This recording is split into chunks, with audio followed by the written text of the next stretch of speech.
Oliver Artistic Hub. Karibu sana kwenye channel yetu, na leo tunaenda kujifunza namna ya kuhandle au how to manage change.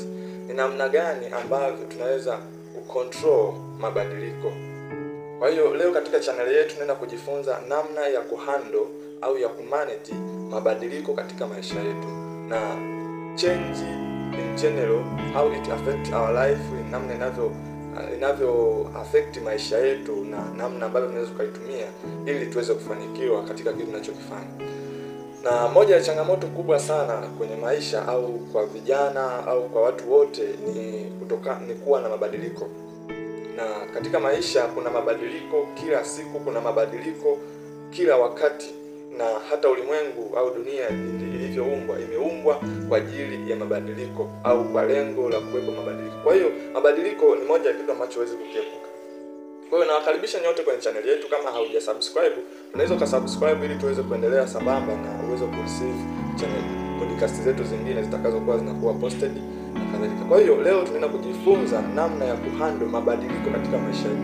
Najua kwenye maisha yako mpaka sasa umekutana na changamoto nyingi, unashangaa mbona leo mambo yako hivi, jana yalikuwa hivi, leo mambo yamebadilika. Hayo yote ni mabadiliko ambayo huwezi kuyaepuka.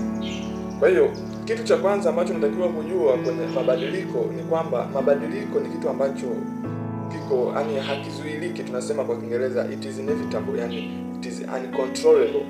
Huwezi kukikataza kuwepo, unaona? Huwezi kuzuia mabadiliko kuwepo kwenye maisha yako.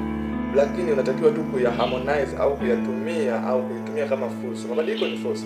Kwa without change, bila mabadiliko, hata sisi wenyewe tusingekuwepo, kwa sababu ukiangalia hata mabadiliko tunayaona hata kwenye wanyama. Ukiangalia pale butterfly anataga mayai yanatoka kwenye level ya kuwa mayai yanakuja kuwa larva, yanatoka kwenye level ya larva yanakuja kuwa kwenye pupa, pupa kama sijakosea.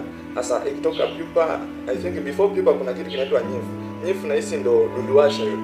Lakini hizo level zote ukijaribu kuziangalia ni stage ambazo huyo mnyama au huyo mdudu inakaa kwa muda, na baada ya muda katika zile nyakati, kuna nyakati ambazo kuna ugumu fulani kutoka kwenye mabadiliko kwenye state moja kwenda kwenye nyingine, unaona? Kwa hiyo pale itatoka kwenye larva inaenda kwenye nymph, kutoka kwenye nymph inaenda kwenye pupa, kutoka kwenye pupa inakuja kwenye adult ambayo anakuwa kipepeo mwenyewe tunamuona na pale, lakini anakuwa amepitia mabadiliko mengi sana mpaka kufikia kwenye ile stage. Lakini hata ile stage ya mwisho haishi hapo, at the end atataga mayai, process itaendelea. Kwa unaweza kuona mfano mzuri. Lakini pia hata sisi wenyewe, sisi hatukuanza hivi kama tulivyo. Tulianza tukiwa from wazazi wetu walikutana, unaona, siku ambayo wamekutana mayai yakakutana yakafertilize. Katika kufertilize ikaform zygote ikakua, ikatoka kuwa zygote ikaja kuwa kitoto kidogo, kikakua kwenye tumbo, kikakua akawa mkubwa akatoka. Unaona hapo pote, unaona mabadiliko yanayotokea. Kuna mabadiliko katika state moja kwenda nyingine, na kila step kutoka state moja kwenda nyingine, mabadiliko yanapokuwa na happen, kunapokuwa kunatokea mabadiliko, huwa kuna energy fulani inatumika. Kwa hiyo mabadiliko, cha kwanza inabidi ukubali kwamba mabadiliko it is inevitable thing. Ni kitu ambacho huwezi kukibadilisha, ni kitu ambacho huwezi kukizuia. Labda tunatakiwa utambue hivi vitu vitatu ambavyo nitakufundisha leo katika mabadiliko, ili viweze kukusaidia na uweze kuyatumia kwa namna yako.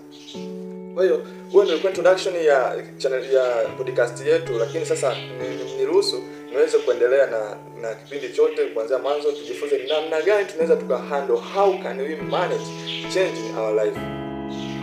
Kitu cha kwanza kabisa unachotakiwa kujua katika mabadiliko, it is you must recognize the change. Unatakiwa kwanza kukubali kwamba maisha yamebadilika. Inatakiwa kukubali kwamba kuna mabadiliko. Angalia kwenye sekta mbalimbali, angalia katika sekta ya teknolojia, kuna mabadiliko makubwa. Sasa hivi kuna AI imetengeneza mabadiliko makubwa sana kwenye kazi za watu. Unaona, kuna watu wengi wamepoteza kazi, kuna watu wengi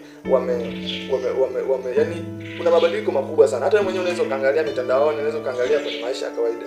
Vitu vimebadilika. Sasa hivi ulikuwa unahitaji kuandika barua. Zamani ulikuwa unaweza kuandika barua nini unaandika, lakini sasa hivi AI imekuja, na tap just you click you write, nataka niandike barua hivi na hivi, nafanya mabadiliko yote, inaandika hicho kitu. Kwa hiyo unaweza kuona mabadiliko yaliyo happen. Sasa kitu cha kwanza unatakiwa kukifanya kama hivyo kwamba ni recognize, kukubali. Maana ya recognize mean that unakubali kwamba umetokea mabadiliko, kwa sababu always you cannot solve what you don't know. Huwezi kutatua tatizo usilolijua. Na katika kurecognize you have to make research to prove right kwamba kweli mabadiliko yametokea. Sio just to say nakubali kuna mabadiliko siku hizi, no. Make research prove in order for you to believe what you have been saying, yani kitu ambacho ulikuwa unakisema.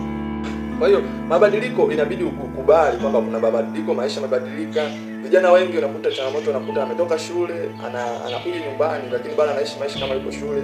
Yani unakuta mtu anachanganya mambo, yani anakuwa hayupo flexible. Inabidi uwe flexibility, yani inabidi uwe flexible katika maisha yako. Yani ukubali mabadiliko kwamba sasa hivi sipo shule, sasa hivi nipo nyumbani, sasa hivi sipo nyumbani, sasa hivi nipo chuo. Inabidi ukubali kwamba sasa hivi kuna mabadiliko, sasa hivi nipo chuo, inabidi nifanye nisome, inabidi nijue Kiingereza, inabidi nijue hiki na hiki na hiki na hiki. Na hayo mabadiliko ya kubali na uyaishi, hapo ndo utafanikiwa kwenye maisha. Yani lazima ukubali kwamba kuna mabadiliko na lazima urecognize kwamba maisha yametengenezwa kwa mfumo ambao inabidi mabadiliko yawepo. Na ili uweze kufanikiwa katika kurecognize mabadiliko, hauishi tu kurecognize. Na how can you recognize change? Namna gani unaweza kurecognize kwamba kuna mabadiliko? Njia nzuri sana ya kurecognize au kukubali kwamba kuna mabadiliko kwenye maisha yako, angalia the past. For example, for me yani mimi nilikuwa nafanya reflection. Unaweza kaangalia kwamba piga picha miaka 10 iliyopita kwenye maisha yako. How were you? Yani ulikuwaje? Angalia chakula ulivyokuwa unakula, watu uliokuwa unapatana nao, marafiki zako wale miaka 10 uliokuwa unasoma na maybe ulikuwa la pili au la tatu au la nne au la tano. Angalia, piga picha, angalia wale watu uliokuwa unaishi nao, marafiki waliokuwa marafiki zako sana. Angalia marafiki zako, angalia mentors wako waliokuwa kipindi hicho, angalia vitu ulivyokuwa unavisoma au vitu ulivyokuwa unapatana navyo, angalia michezo uliokuwa unaicheza, interest ulizokuwa nazo. Angalia mazingira uliyokuwa unaishi, maybe sasa hivi hauishi hiyo same tena. Utagundua kwamba there is a lot of changes that have happened. Kuna mabadiliko makubwa sana ambayo yametokea.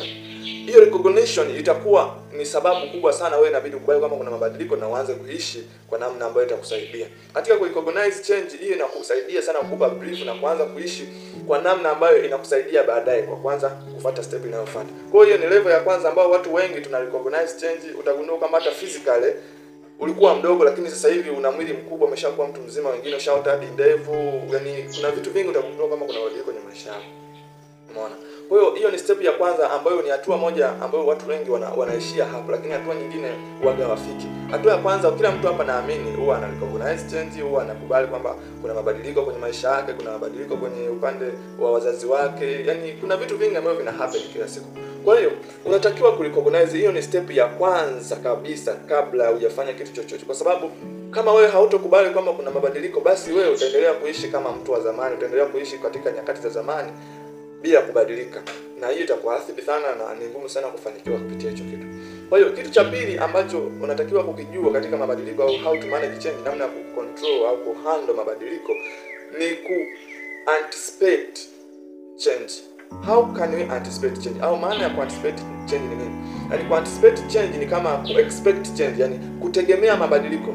Pale mwanzo tumejifunza katika kurecognize change, tunaangalia the past. Unaangalia the past katika hiyo circumstance, ili hapo utaweza kurecognize change. Lakini hapa ni step ya pili au hatua ya pili ambayo tunaitumia kwenye ku manage au kwenye kuhandle mabadiliko, ambapo tuna anticipate au tuna expect. Na matajiri wengi au watu wengi wanaofanikiwa wanatumia hii sana na wapo kwenye hii hatua. Wana anticipate, wanategemea mabadiliko. Na katika kutegemea mabadiliko au katika kuanticipate change, hapo ndio huwa tunaona fursa sana. Na hiyo anticipation of change huwa tunaiangalia in the future. Ukiangalia future ndio that's how you can anticipate change.